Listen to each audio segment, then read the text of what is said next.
General Motors will reportedly no longer provide battery replacements for the all-electric version of the Chevy Spark, according to a report from EV Resource. Via Inside EVs, the Chevy Spark electric vehicle, EV, was first released in 2013, and GM continued to make new models until 2016.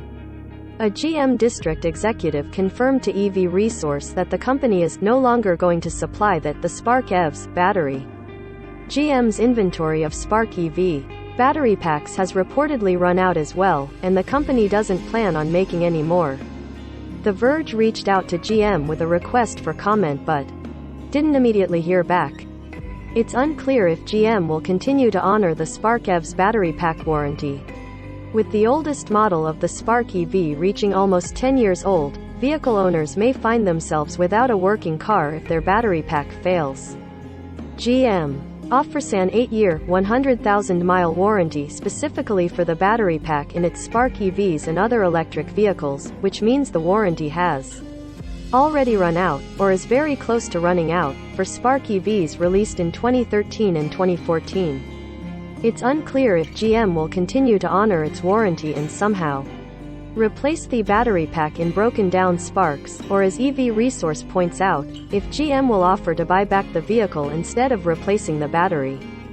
Spark EV owners might not have the best of luck finding an aftermarket battery pack either.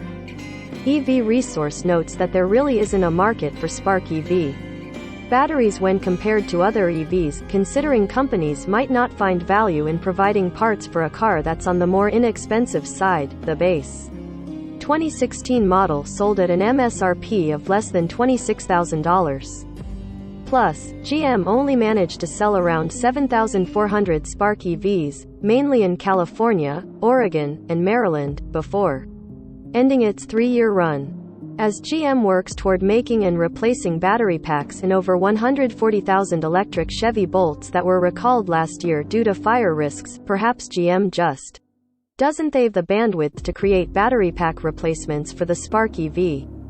GM only resumed manufacturing Bolt EVs in early April following a production freeze lasting several months, and also recently announced its plans to discontinue the non-electric version of the Chevy Spark sometime this year.